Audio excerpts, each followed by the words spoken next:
السلام علیکم۔ انسان کی یہ ٹریجڈی ہے، یہ المیہ ہے انسان کا۔ اس کو بھی قرآن مجید کی ایک صورت میں قسمیں کھا کر والسماء شقت، اس کے بعد کیا فرمایا؟ اے انسان، تیرا المیہ، تیری ٹریجڈی اس سے کہیں بڑھ کر ہے۔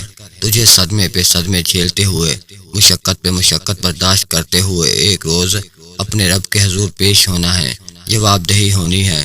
اس دن کے حساب سے جو بڑے بڑے ہمارے امت کے عظیم صحابہ تھے، ان کا یہ حال آپ نے پڑھا ہوگا۔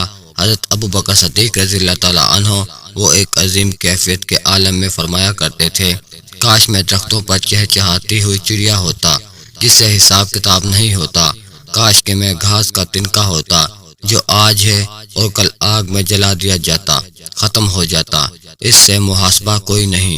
حضرت عمر جو اپنے انتقال کے وقت سخت بے چین تھے، اس کے بیٹے حضرت عبداللہ ابن عمر رضی اللہ تعالیٰ عنہما نے ان کا سر اپنی زانوں پر رکھ لیا تو کہا نیچے ڈال دو۔ ایک عجیب بے قلی اور بے چینی انہوں نے کہا، ابا جان آپ کیوں پریشان ہیں؟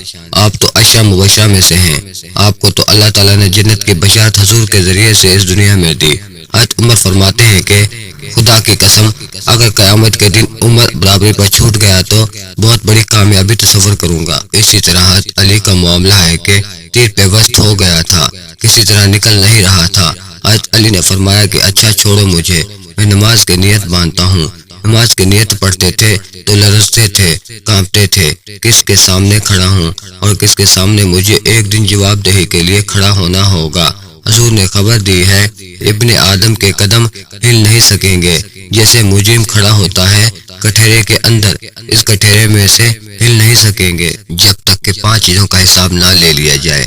وہ 5 چیزیں کیا ہیں؟ عمر کا حساب دو، 80 برس اور 70 برس ہم نے تمہیں دنیا میں دیے، کہاں ضائع کیے؟ اور خاص طور پر جوانی کا دور، امنگوں کے دن ولولے ہوتے ہیں، قوت ہوتی ہے، توانائی ہوتی ہے، آدمی چلتے ہوئے زمین پر پاؤں مارتا ہے، قوت جو ہے وہ اپنا اظہار چاہتی ہے۔ یہ جوانی کہاں گلائی؟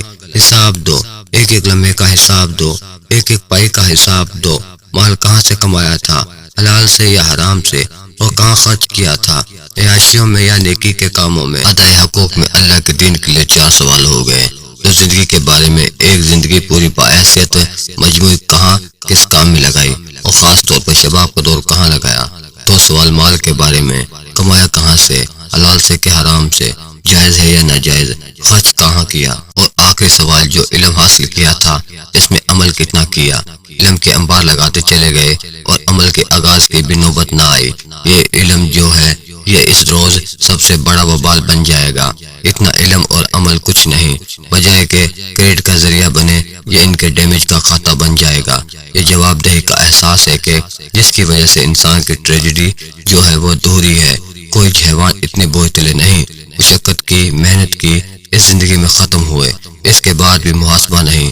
اس کو بھی غالب نے خوب کہا ہے کہ اب تو گھبرا کے یہ کہتے ہیں کہ مر جائیں گے، اور مر کے بھی چین نہ پایا تو کدھر جائیں۔